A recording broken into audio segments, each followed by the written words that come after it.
네, 오늘은 히브리서 1장 4절부터 14절까지를 살펴보고자 합니다. 오늘 본문 말씀은 천사보다 뛰어나신 예수님에 대해서 말씀하고 있습니다. 지난 시간에는 선지자들보다 뛰어나신 분이 예수님이셨다면 오늘 본문은 이 천사보다 뛰어나신 분이 예수님이라고 말씀하고 있습니다. 여기서 이 뭐뭐보다 뛰어난이라는 이 헬라어는 크레이톤인데, 이는 히브리서에서는 아주 중요한 의미를 가집니다.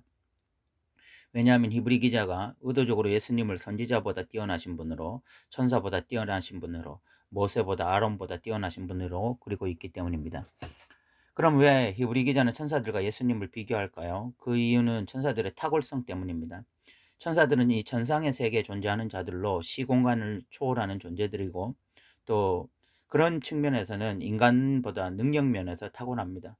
또한 천사들은 무엇보다 인간처럼 죄가 없습니다. 그렇게 본성 면에서도 인간보다 탁월합니다. 그러나 존재론적으로는 인간은 하나님의 형상이라면 천사는 단지 하나님의 이 종들에 불과하기에 인간이 더 탁월하다고 말할 수가 있습니다. 그러나 이렇게 천사와 예수님을 비교하는 이유는 천사들이 가진 그 탁월성, 능력 면에서 탁월하고 또 본성 면에서 탁월한 그것에 초점을 맞춘 것이죠. 이것을 통해 히브리 기자가 말하고자 하는 바는 이 천상의 세계에 존재하는 천사보다 예수님이 탁월하시다면 예수님은 필경 신성으로 충만하신 하나님이시라는 것을 강조하고자 함인 것입니다. 그렇다면 그런 신성으로 충만하신 하나님이신 예수님이 행하신 이 대제사장 사역과 스스로 희생제물이 되심이 얼마나 탁월할지는 우리가 충분히 미루어 짐작할 수 있는 것이죠. 이제 이 본문으로 들어가 보겠습니다. 먼저 4절을 읽어보겠습니다. 그는 천사보다 훨씬 뛰어남은 그들보다 더욱 아름다운 이름을 기업으로 얻으심이니 라고 말씀하고 있습니다. 이 4절에서 이 천사들보다 훨씬 뛰어나다라고 말씀하는데, 여기서 헬라어가 이 크레이톤이라고 하는 것입니다. 그리고 이제 5절부터 13절까지 무려 7개의 성경 구절들이 인용되는데, 이는 모두 예수님이 천사보다 탁월한 이유를 설명하는 구절들입니다. 먼저 5절을 읽어보겠습니다. 하나님께서 어느 때 천사 중 누구에게 너는 내 아들이라 오늘 내가 너를 낳았다 하였으며, 또다시 나는 그에게 아버지가 되고 그는 내게 아들이 되리라 하셨느냐라고 말씀하고 있습니다. 여기 너는 내 아들이라 오늘 내가 너를 낳았다라는 말씀은 시편 2편 7절 말씀인데, 이 말씀은 왕의 대관식 때 왕이 그 아들 후계자에게 왕의 자리를 물려주면서 하는 말이었습니다. 예수님의 첫 번째 탁월하심이 바로 예수님이 이 만왕의 왕이신 하나님을 아버지로 둔 자이며, 동시에 예수님이 그 후계자로서 만왕의 왕이시라는 것이었습니다. 또 나는 그에게 아버지가 되고 그는 내게 아들이 되리라 라는 말씀은 사무엘하 7장 14절에 있는 말씀입니다. 이 구절은 원래 다윗이 성전 건축을 원했을 때에 이 솔로몬에게 그 일이 이루어질 것을 약속하신 나단의 예언 가운데 주어진 신탁이었습니다. 역사적으로 이 예언은 다윗의 아들인 솔로몬에게서 부분적으로 성취되었습니다. 그러나 히브리서 기자는 그 온전한 성취가 진정한 하나님의 아들 예수 그리스도에게서 이루어졌다고 선언하고 있는 것입니다. 그런데 이 두 구절은 유대인들에게는 메시아 예언 구절로 잘 알려진 구절들입니다. 그러니까 이 구절들을 통해서 히브리 기자는 예수님이 천사들보다 뛰어난 메시아라는 것을 드러내고 있는 것이죠. 세 번째 이 구약의 성경 구절 인용은 6절입니다. 읽어보겠습니다. 또 그가 맏아들을 이 땅에 이끌어 세상에 다시 들어오게 하실 때에 하나님의 모든 천사들은 그에게 경배할지어다 말씀하시며 라고 말씀하고 있습니다. 여기에 하나님의 모든 천사들은 그에게 경배할지어다 라는 구절은 시편 97편 7절을 인용한 말씀입니다. 여기서 천사들은 경배의 대상이 아닌 경배를 하는 대상이죠. 그러니까 예수님과 천사들이 본질적으로 다른 이유 중 하나는 예수님은 경배를 받는 대상이라면 천사들은 경배를 하는 대상이다 라고 말하고 있는 거예요. 7절은 네 번째 이 구약 인용 구절입니다. 읽어보겠습니다. 또 천사들에 관하여는 그는 그의 천사들을 바람으로 그의 사역자들을 불꽃으로 삼으셨느니라 하셨으되 라고 말씀하고 있습니다.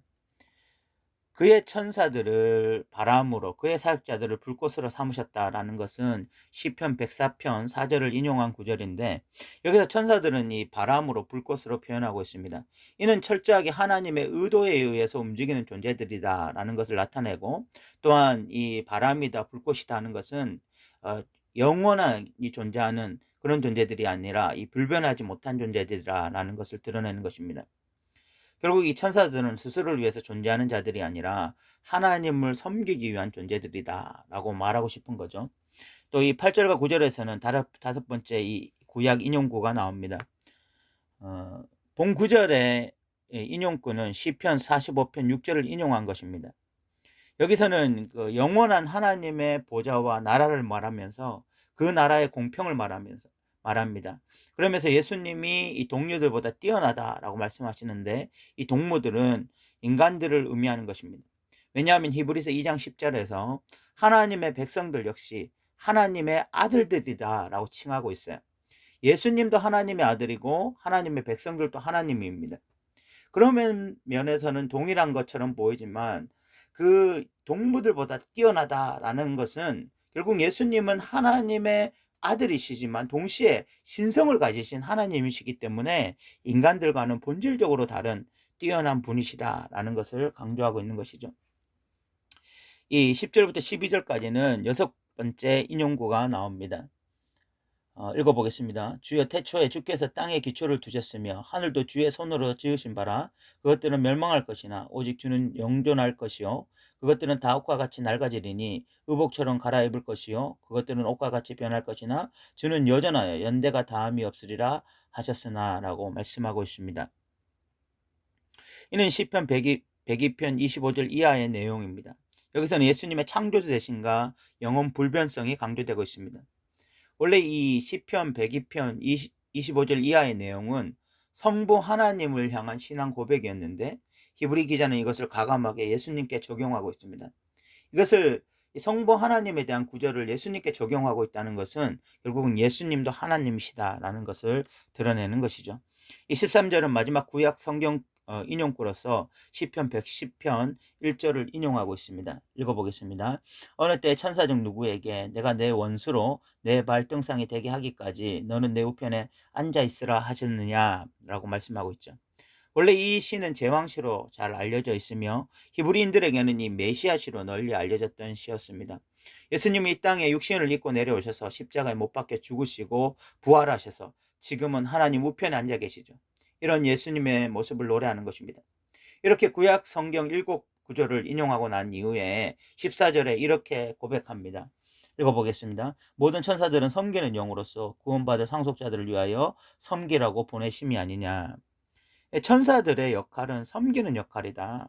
철저하게 섬기는 역할로 하나님을 섬기고 하나님의 백성들을 섬기는 자다. 바로 이 고백을 하고 있는 거죠. 결국 이 구약의 7구절을 통해서 히브리 기자가 진짜 말하고 싶은 것은 예수님의 탁월성입니다. 예수님은 하나님의 아들이시며 동시에 하나님이시고 경배의 대상이시며 만왕의 왕이시고 창조주이시고 영존자이시며 하나님 우편에 앉아 계신 분이라는 것입니다.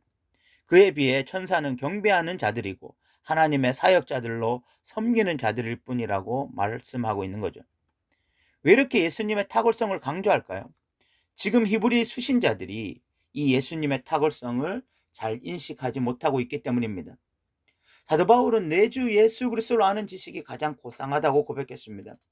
이 말 속에는 어떤 의미가 담겨 있냐면 그냥 입으로 날마다 예수님이 가장 소중해요, 예수님 알고 싶어요, 그런 고백을 한 것이 아닙니다. 사도 바울은 예수님을 알기 위해서 누구보다 힘썼을 것입니다. 그는 하나님의 말씀을 가까이 하면서 예수님을 알려고 몸부림쳤을 거야. 그렇게 그의 예수님에 대한 영적 신학적 지식은 대단한 것들이었습니다. 우리는 그의 서신서들을 보면 이 사도 바울이 얼마나 예수님을 잘 알고 있는지 확인할 수 있어요. 그런데 그는 그런 지식적으로만 예수님을 안 것이 아니었습니다. 그는 기도하면서 깊은 영적 세계 속에서 예수님과 교제했고 삶의 순간순간 예수님과 동행함으로 예수님을 알았을 것입니다. 바울과 실라가 옥에 갇혔을 때 많은 매를 맞고도 그 감옥 안에서 예수님을 찬양하고 경배하는 것을 보면 바울은 기도하면서 성경을 보면서 또 일상의 삶 가운데서 예수님과 동행하고 예수님을 깊이 교제했던 그런 믿음의 사람이란 건 우리가 쉽게 짐작할 수 있어요. 그래서 사도 바울의 인생에서 만약 예수님이라는 존재를 빼버리면 사도 바울은 아마 빈 껍데기만 남는 자가 되었을 것입니다. 그것이 바로 사도 바울이 말한 내 주 예수 그리스도를 아는 지식이 가장 고상하다라는 말에 참 의미일 거예요. 그런데 우리는 어떨까요? 우리 인생에 예수님의 이름을 빼면 우리의 인생 전체가 껍데기만 남을까요? 예수라는 이름을 빼면 우리 인생은 정말 아무것도 아닌 인생이 될까요? 아니면 내가 아끼는 핸드폰을 잃어버린 정도, 내가 좋아하는 취미를 버리는 정도는 아닐까요? 히브리 수신자들이 지금 그런 수준이었습니다. 그들에게 예수님은 지금 대단한 의미를 가져다 주지 못했습니다. 그들에게 큰 의미를 주는 것은 고난이었습니다. 고난 앞에서 예수님조차 의미를 잃어버린 것입니다. 히브리 기자는 지금 죽을 힘을 다해서 예수님을 다시 그들에게 설명하고자 합니다. 그것을 통해서 그들이 다시 예수 그리스도를 가장 의미 있는 분으로 받아들이고 그 인생의 중심에 예수님이 있게 하기 위해서 그렇게 하고 있는 것입니다. 히브리서가 히브리 수신자들 뿐만 아니라 우리에게도 그런 의미가 되었으면 좋겠습니다. 그래서 우리의 남은 인생이 예수님으로 채워지길 바랍니다. 우리의 인생에서 예수님을 빼면 껍데기만 남는 인생들이 되길 바랍니다. 히브리서를 보면서 처음 예수님을 만났던 그때로 돌아가고 우리의 심장이 다시 예수님으로 인해서 뛰고 예수님으로 인해서 기뻐하고 우리의 삶의 의미가 예수님이 되기를 정말 소망해 봅니다. 오늘도 들어주셔서 감사합니다.